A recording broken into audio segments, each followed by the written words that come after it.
week 19, and straight off the back of two major events, I'll discuss fatigue. Well, as mentioned, this week I'm a little bit tired. So last video was week 18, which was the experience of the long course weekend. I absolutely love the long course weekend, and it did take it all out of me this year, as discussed in the last video.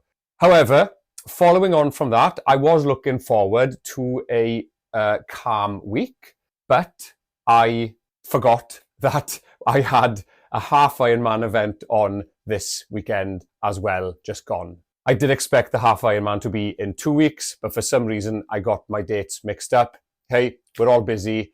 Anyway, I did the middle distance, half iron distance, Titan in Brecon. And boy, it is, as always, a very, very tough event. Now, before I just go in to discuss the Titan and the trials and tribulations and survival of the day, I'll just discuss a little bit about the plan, the Be Iron Fit plan. Now, if you haven't seen these videos before, we're on week 19 and I've been following the Be Iron Fit plan. I'm not getting paid for this. You can purchase it as a book and then you just follow the plan, and I ping them up here weekly. So just a couple of notes about the Be Iron Fit plan during these closer weeks. So, as mentioned, I did the long course weekend last week. However, a long course weekend is a full iron distance over a weekend. So, where it should be a little bit later on in the plan, that's the date the long course is pretty much every year. So that's where we're at with the long course. So I knew it was there. I knew I was tapering down for it. End of. Done. Long course. Brilliant event. Job done. However, on the plan, week 18 states that you should be tapering down to a sprint practice race. The long course took over with that. And on week 22, you should be aiming for your middle distance practice race. Obviously, 4 weeks working up towards the middle distance. So what happened to me was long course weekend last week, and then a middle distance immediately afterwards on the Saturday. It wasn't even a full week since the marathon had finished. We were back in the water at 6:45 a.m. on that Saturday. Now, quickly before I go on to talk about fatigue, for you avid followers, I'll just ping the plan up here. This was this week. I'll be completely honest, I practically did nothing because I seriously needed a rest after the long course. I gave it my all this year, and my legs were, they needed the rest. They were really, really tight. So if you can just pause that, I'll get on to why I was so tired. Right, fatigue. Fatigue, as it states in the Be Iron Fit book, well, they don't actually talk about fatigue. They talk about injuries, etc. You have to train carefully and you need to space everything out sensibly. Obviously, that's the best case scenario. That's what I genuinely wanted to do. But events end up different times of the year. Different companies put events out at different dates. So this is what I chose. This is how I did it. This is what happened. Now, I train enough, so it's okay. I'm not going to be injured by pushing myself in the events because I'm at a place where I can just go for race training. However, fatigue is a real thing and it does catch up with you. So if you've been following these videos, you know how sort of intense the training is time-wise, or how consistent the training is time-wise. And when you throw a few events in there, big events, it does tend to catch up with you.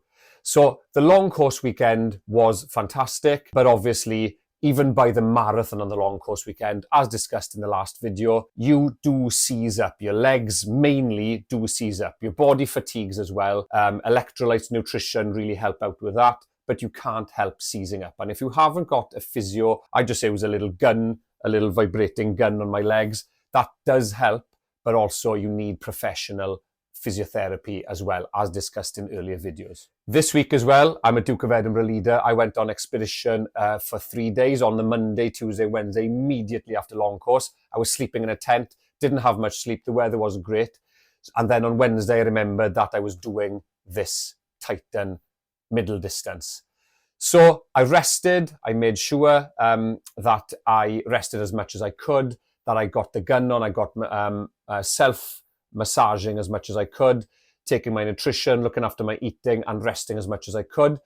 But I had to go up to the event on the Friday, taking my caravan, which I had to set up and everything, get registered, and then we were in the water at 6:45. So again, sleeping in the caravan on the Friday, not much sleep compared to usual, and then you're getting up early. The weather was absolutely torrential through the night. Oh, bloody hell. It's really, really, really achafis. It's misty, horrible. It's not cold though, that's the only benefit. New coat for today. You've got to have high vis and lights and everything on this course because of safety, because you're going up onto the mountains. So yeah, happy campers beer. Bike fully loaded. Let's get to the start line, guys. Through the night I didn't sleep much either, so this story just unfolds and it just hasn't been the greatest of weeks. It's reality, it happens, just deal with it. It's character building, that's the way I look at it. But on the Saturday, boy did I feel it. I was tired in the swim, so I just kept going. I was happy with my pace, 150, and then I got out to the swim, I got onto the bike. Not too bad. I did feel a bit of fatigue on the quads on the bike after about 30 miles, but it wasn't too bad. I was able to continue through something they have on the Titan, which is called the Iron Mountain, and that was tough. A lot of headwind. It was constantly raining, and then out onto the run straight from that. So I was a bit stiff getting out onto the run, settled a bit. But I'll be honest, it's very, very hilly, and I walked some hills so that I could use my legs and actually run rather than jog on the flats or the downhill bits. Bloody hell. Immediate aftermath. Look at the weather still. That was brutal. That was survival. So this is the medal. I haven't seen it yet. There we are. Oh, Jesus. That was hard. So I booked in for a massage. Oh, ow. There we are. Lots of bikes still around anyway, so it's a good sign. But that was tough. And what's nuts is, has had anybody here to see the suffering. Anyway, there you go, the Titan. If you've never done the middle distance Titan in Brecon before, I certainly recommend it. It is a very challenging middle distance triathlon. If you haven't done it, it really is character building. Give it a shot. And finally, following that discussion, I'm going to get back gently into training tomorrow. This is my rest day on the Monday, and I am planning for the next 10 weeks until Ironman, 11 weeks, 10 weeks, to follow the plan as accurate as I can, because I haven't got any more events. I'm just going to be increasing the training and making sure I'm consistent. Next week will be the final long version of these videos. I will have to find another format, changing to shorts possibly after week 20, because the training is intensifying at the moment now, and I genuinely haven't got the time anymore to make these long format videos. So they will be just check-ins every week with a plan, and just to see how things develop. I hope you're finding this series very, very helpful. I'm not getting paid for anything, but I'm just happy to do these videos and just give free advice. In return, I would love a subscribe, and hopefully you will find the weird and wonderful things I do quite interesting.